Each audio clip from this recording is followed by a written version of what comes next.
Busy day.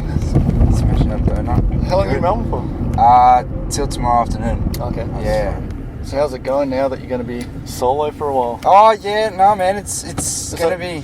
Been on the radar for a while? Yeah, because it's just part of Lockie's uni degree. Yep. So he's basically got to do a year overseas because he's doing like half international studies as part of his degree. So he got lucky and gets to go to Pamplona in Spain and do all that cool stuff over there, run with some bulls and things. Not a bad spot to spend a year. Yeah, so pretty jealous of him in that sense. Well, have you been kind of thinking of going visiting? Yeah, there I think I'll probably do summer over there. I haven't been to Europe and done any travelling or anything yet, so yeah, I think that's definitely on the cards because I'll have free accommodation. Yeah, absolutely. Or a base at least, so I can leave some stuff somewhere and go off together with him and see if you the other mates. Go later in the year, tee up AD or something like that. And that's definitely something. I've just got to plan it and decide when I want to go. Yeah. It's tough because there's so much you want to do over there. Yeah, and once you're there, it's like, it costs you $100 to get to Sydney and stuff. It's like a really cheap fare to get around. And we went there 2015, and we were thinking of doing a train trip from Paris to Barcelona. Yeah. And it was cheaper to fly. Really? Yeah, it was €49 or something like that. Jeez. An hour or 12 hours on a train, so... Yeah. Splice. I've never heard of that before. How does Really? Yeah. Okay, so basically it's like you can send... we use Ableton, so you can send project files over the internet to each other. Yeah. So basically that's what we're planning on doing over the next year in terms of our music writing. Like we'll send ideas back and forth on projects that we're working on, fix stuff up and then send it back, or make recommendations over Facebook or whatever, and then... So you can load the Ableton file up in... Yeah, literally, and then you just download it straight away. So it's kind of it's almost like a more efficient file sharing program, and then you can see the project on the screen as well, in the internet browser. Yeah. So you can, basically you can see the project, and then if you want to download it and make edits and send it back, and it automatically syncs with Ableton as well. Okay, so it's kind of like Dropbox. But for Ableton, So it's pretty. So you both need Ableton on your computer. Yep. Okay. Yeah. Well, if we're gonna make edits anyway, I can. If I didn't have it, I could just see it in the browser. Oh yeah. And then. And if it was on Skype or something, you could say, okay. Exactly. Yeah. So. Because I had a quick look on their website, and there was plugins and things like that. So you can actually buy plugins and. Yeah, they have sample packs and stuff as well that you can get. I know that a pretty well-known one would be Cashmere. He does a lot of samples and stuff through Splice that you can download and things. So it's a pretty handy kind of tool to use if you are in a duo or you're collaborating with someone over long distances. Yeah. So we've been practicing with it for the last couple of months, just getting the hang of it with each other and seeing if it's going to work rather than both sitting in the same room and figuring out. So we can actually track, it doesn't work. Get ready for the year to come. So. Because I've always been thinking, I'm like, surely there's got to be a better way to do collaboration over the internet. Because I was thinking maybe someone's going to steal this idea now. Surely there should be a digital workstation that's through a web browser. And what if you could get plugin manufacturers that could do a web version somehow? Yeah. And say you wanted that for your project. It's basically like an online operating system. Yeah, and you could lease the VST for that project. Yeah. Rather than buying the full package. The full thing. Yeah. You should get on that, mate. Patent it. Yeah. And someone smarter than me. So this is where you heard it first. If anyone does this, copyright it now. Yep. We'll be asking for royalties. Yeah. So you guys doing much up in Sydney? Gig wise? Yeah. Yeah. Played at Ivy not long ago. Yeah, played at Pasha. That was on my birthday as well, so that was a really, really sick night. Double celebration. Yeah, it was something special, and that was our last set we played as well before Lockie headed off. So it was just so much fun, and we had a really good time together as well. That's the best set we played as well, in our opinions anyway, in terms of music and flow and stuff. So we were both really happy, and it was great. So some good feedback, right? Yeah. So I was in Sydney last night. Yeah, how was it? It was good. It was a good night, but it was in King's Cross. Yeah. And last time I went to King's Cross, it was absolutely packed. Pumping, yeah. It was just so quiet, not much around. Yeah, there's only really Candies and World Bar that weekly turn over sort of big events now, because everything else is shut down, or apartments. Now that Baird has kind of resigned, do you reckon it's going to go back to the glory days, or has the mentality changed? Yeah, that's what I think. It was like a kind of a shift in the behavioural, like I don't know what you call it, habits. Okay. I say, or psychology even. Just with everyone, especially the young kids who come out, they don't know any different to that now, and they don't know how to party all night till 6 a.m. Like they'll get tired and go home at like 1:30, 2:30 because that's when the last bus or last train is, and it's easiest for them to get home. So, and obviously 18-year-old kids don't have money to pay $60 for a cab. Yeah. So it's like, I think it's just it'll take a while, and it depends because obviously the Liberal Party's not going to change. Yeah. Their opinions and stuff just because there's a new leader in. I guess, there's a bit of the old school mentality and the new school. Yeah. And the promoter was saying pubs and bars out of town and out of King's Cross, they don't have the lockout laws. Yeah. So some people don't have to come into the city and don't have to come into King's Cross because they can just go bar hopping out in the outer suburbs. And it's much more like social, so to say, rather than dancing, listening. Yeah. In a club environment, like it's easy to chat to people. Yeah. And I think the social paradigm's kind of shifting more towards that kind of side of things now rather than clubbing. I don't know though. Do you reckon the events will slowly, do you reckon it'll be an option to hold a bigger event out of the city because of the lockout laws, or do it at clubs out in, I don't know, Bondi? Does Bondi have like a lockout? They're not under lockout. Like I know there's a few places in like Double Bay and stuff like that that are alright, but they still end up closing at like 3:34 anyway. Okay. Just because even though there's like no lockout, I think it's statewide the last service of alcohol at 3 o'clock. Oh, okay. I think. Yep. So yeah, it's like we'll just stop here somewhere. Right, let's get some donuts. Yeah.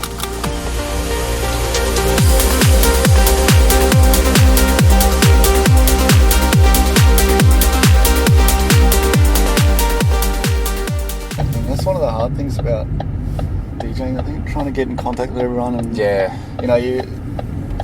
got to do a mix, you got to make tunes, you got to keep your website updated, then you got to do your social media, and it's a full-time job. It is, it really is. And you can see why the touring DJs there have lots of people helping them. Yeah, and they're flying around everywhere trying to make music at the same time. It's hard, playing gigs every week. So how did the Above and Beyond movies come about? I don't know, Lockie kind of just started it himself one day, like, because we were having a bit of a writer's block kind of period for a bit there, and Lockie's like, we'll just leave everything and I'll just start working on something, and it's really different to like what we'd been writing before. A bit more chilled out, and obviously like both big Above and Beyond fans, and we kind of Lockie especially, he didn't want to like ruin the original. So like we didn't want to make it too like bangy or anything, so we just kind of made it just like a club version of it and still keep the same kind of vibe of the original track, and so it came out really well. It's the first time we kind of did our own master and mix down too. Okay. So we wanted to work on that and get that a little bit tighter. So we're really happy with how it came out. And so far the reaction's been pretty good from it. Do you get much writer's block, you guys? Or is it good because there's two of you, one of you has the other guy kind of takes over? Yeah, exactly, So Lockie's more like the musical side of things. He's musically trained and everything. Oh, okay. So he's kind of teaching me that side of stuff. So he played piano and all that? Yeah, exactly. So he's much better with all the melodies sort of side of things.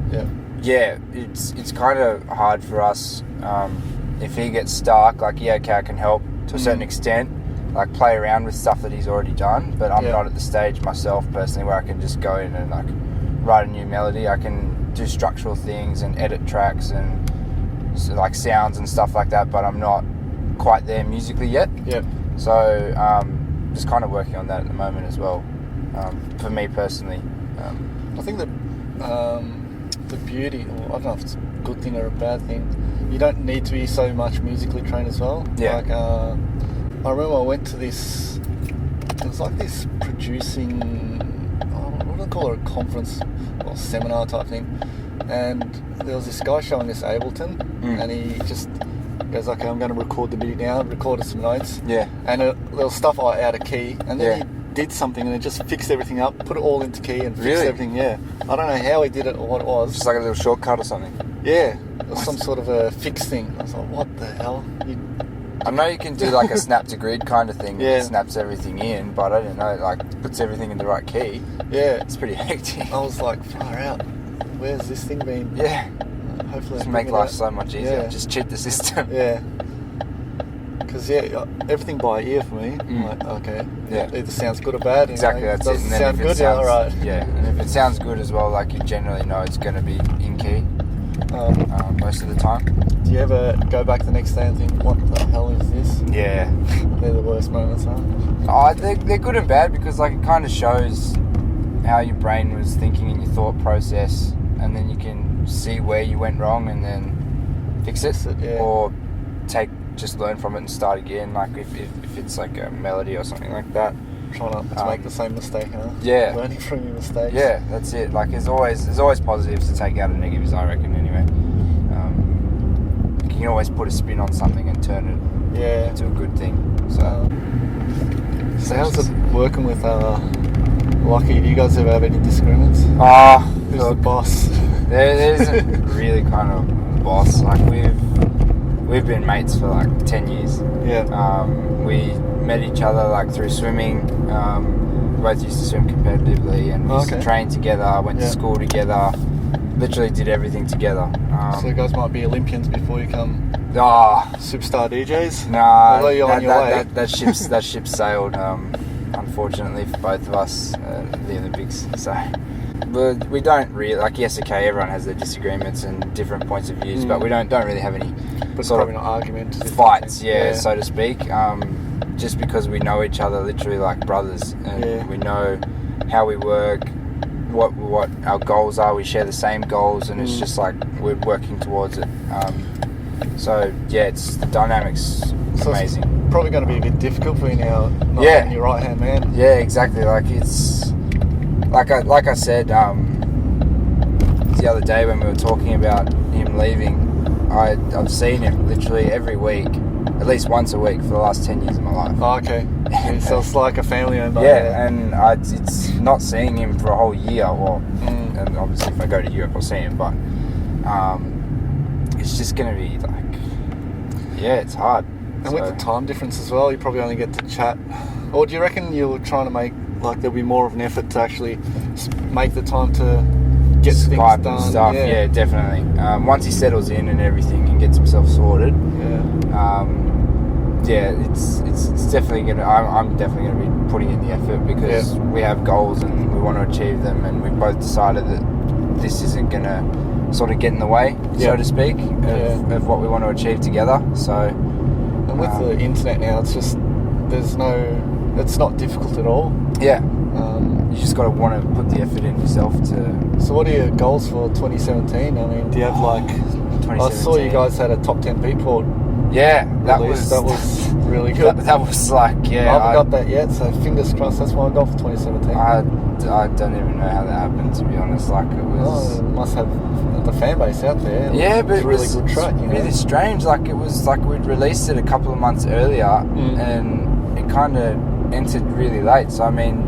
I think someone must have played it somewhere, and then a few people downloaded it, and it just got in the charts, and then got momentum because I saw it and I posted it, and then people started buying when it was in the charts to get it higher. So it was like really strange. That is actually really strange. Because we didn't really push it at the start that much because we'd written it ages ago, and our sound had already kind of moved on. So we were like, it's alright. First release, just kind of push it out and see what happens. So So when you start a project, do you just straight to 138 on the? Or do you it kind of depends. Like we'll generally have an idea. At the moment, we're riding between 135 and 38. Yeah. It just depends. Like we're trying to do a bit more tech influence kind of stuff now, with obviously the melodies kind of, you know, hybrid uplift kind of thing. Yeah, it's just kind of whatever we're feeling and yeah, how we want to express that, I guess, at that point in time. So it's not like, oh, we've got to write this track like in a week, like and put pressure on it. Yeah. We just kind of let it flow because we feel like that way is much better for us to work. Find some sounds, or they won't work at a certain tempo or certain key. Cause yeah, exactly. I've been working on a track and it's like, I really love this sound, I'm going to bring it into this one, and you play it and it's like, what, that sounds terrible in this key. Yeah. It's like, okay, we'll go back up. Yeah, we'll find another sample. Yeah, that's it. Like it's finding the right ones that fit the track and the vibe as well. So it's actually a lot harder than people think. Like finding samples, stumble on stuff by accident. Yeah, it's just trial and error. Yeah, that's half of it. It's just finding the right stuff to put in it. So, have you found so you guys put your Above and Beyond remix up for free? Something you plan to do more of in the future? Yeah. How have you found it? Good reaction? Yeah, it's good. Like, so we didn't want to put it on SoundCloud for like direct free download because we thought we might get in trouble like copyright wise and stuff. So we were like, oh, maybe just put it up. So basically, what we did was inbox our page for the Dropbox link. Oh, okay. So people have just been messaging us and asking for the link, saying, "Oh, yeah, it's really sick. I like it. You know, can have a link." Yeah, of course. So have you sent it out to DJs to kind of? Yeah. Wants to play it? Sent it to like some Aussie guys. Yeah. Sent it out to the international guys? Nah, not yet. But I don't think we will, to be honest. Like, yeah, why not? One, we don't really have the contacts. Like, I don't even know how Roger Shah heard that remix. Like, maybe he bought it. Just like tweeted us, and I was like, "What's going on here?" So it's like that was signed to a label, so yeah, maybe there's the label through promo or something. Them, So like it's. But a lot of DJs have links on their websites, like full promos, send it to your email. So you know, just got to find the right guys, because it is very kind of relaxed and more progressive than banging and text. So. Maybe, you know, if you think it'll fit a certain DJ, just go to their website and find their promo link and just send it to them. Because if you don't send it, you just never know. You never know. Yeah, that's it. When you say Above and Beyond, they're like, oh, I better check this one out. Yeah, you know? Yeah, whether it's good or not. Those guys, they're just insane. I love their work. I went to the acoustic show when they're in Sydney. Yeah, I went to that as well. It was amazing. So did you guys have matinee or did you have the night? We went to the night one. Okay. Yeah, it was something else. Yeah. It was something else. They're so talented. Yeah. And to see how like they compose it with all the instruments and everything on stage, it's just like, it's crazy. Alright. Home sweet home, mate. You got anything else on while you're in Melbourne? Nah, man, just cruising. Cool. Yeah, pretty tired though. So ready for some sleep?